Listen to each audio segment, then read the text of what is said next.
उज्जैन में सामूहिक विवाह उत्सव का आयोजन सीएम मोहन यादव के बेटे अभिमन्यु और ऋषिता का भी हुआ विवाह। मुख्यमंत्री डॉक्टर मोहन यादव ने बेटे और बहू का आशीर्वाद दिया। सनातन परंपरा के अनुसार विवाह का कार्यक्रम सबका साथ, सबका विकास, सबका प्रयास, सबका सामूहिक विवाह, ये मुख्यमंत्री की ओर से कहा गया है।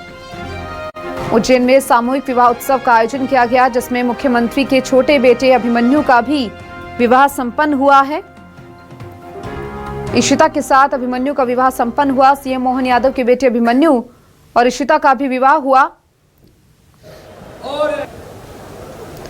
मुख्यमंत्री डॉक्टर मोहन यादव ने बेटे और बहू को आशीर्वाद दिया।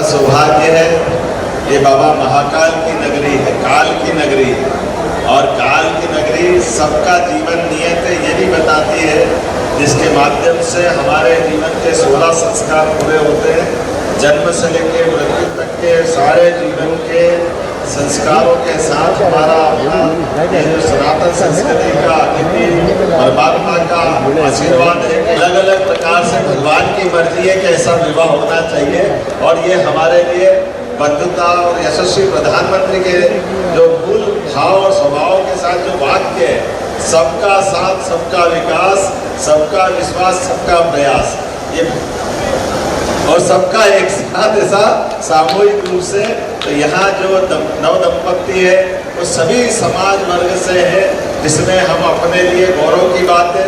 महाराज जी, हमारे में से कई ऐसे जोरदार अपने नव दंपत्ति है और सबका आशीर्वाद मिल रहा है। लेकिन आज के इस अवसर पर मेरी अपनी ओर से महामहिम का आशीर्वाद।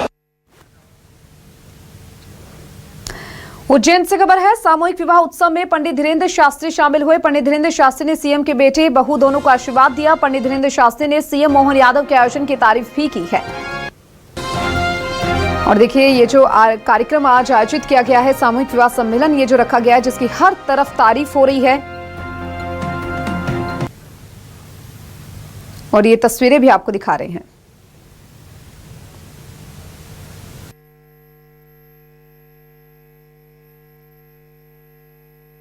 उसका सबसे बड़ा संदेश हमारे अति प्रिय यशस्वी मुख्यमंत्री जी ने यहाँ पर दिया। जोरदार ताली बजाकर के साधुता हम सब देते हैं।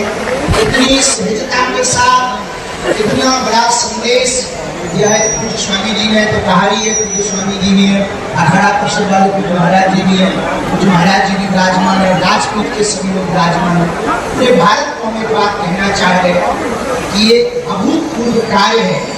इस प्रकार के कार्य यदि भारत में प्रारंभ होंगे तो सामाजिक समरसता भी होगी, शादियां भव्य भी होगी, दिव्य भी होगी, और गरीबों का खर्चा भी नहीं होगा, और बेटी के पिता का कर्जा भी नहीं होगा, और भारत भव्य भी होगा, भारत नव्य भी होगा, और भारत में एकता के सूत्र का संदेश पूरे विश्व में जाएगा। कि अब जब हमारे अति प्रिय यशस्वी मुख्यमंत्री जी अपने बालक का विवाह सामूहिक कन्या लगन में कर रहे हैं, तो डेस्टिनेशन पे बड़ी बड़ी जगहों पर जो करोड़ों का खर्चा होता है वो घट जाएगा।